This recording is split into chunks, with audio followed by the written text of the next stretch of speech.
Hello, and welcome back once again to Infinite Jeff, the project where I, Jeff, read the book Infinite Jest to you one page at a time, one day at a time, put it up on YouTube, that most wonderful of platforms. This is page number 281 of this book by David Foster Wallace, published originally 1996. Here we go.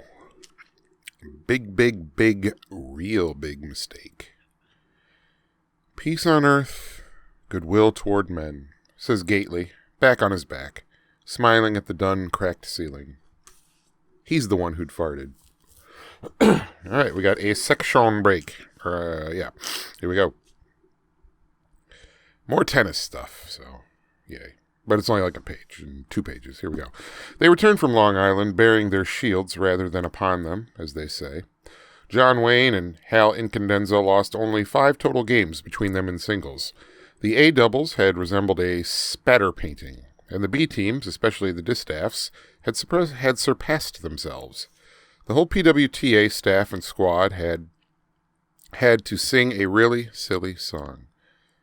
Coyle and Trolsch didn't win, and Teddy Schatt had, incredibly, lost to his squat spin-doctory opponent in 3 sets, despite the kid's debilitating nerves at crucial junctures.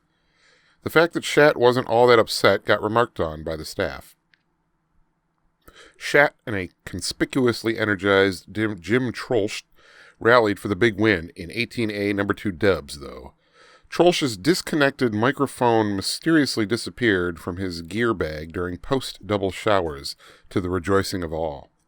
Pemulus's storky, intense, 2-hands-off-both-sides opponent had gotten weirdly lethargic, and then disoriented in the second set after Pemulus had lost the first in a tiebreak.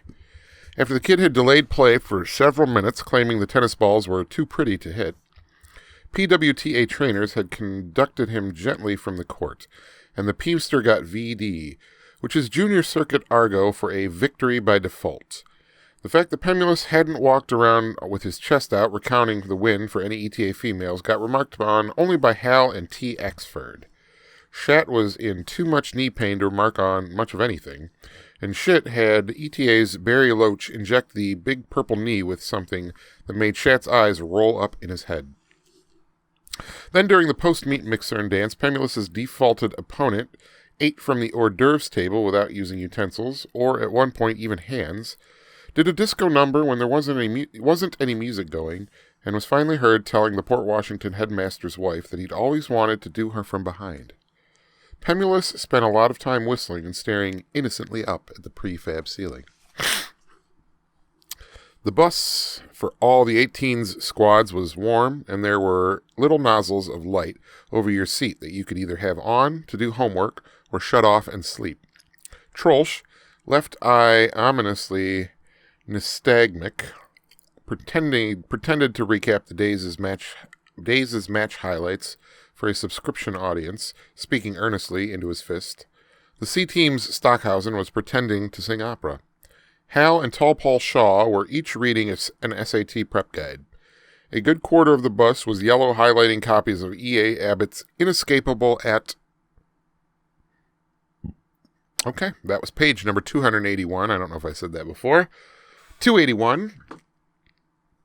Infinite Jest on Infinite Jeff. Infinite Jeffst, as I'm fond of saying. And, have yourself a merry little good night.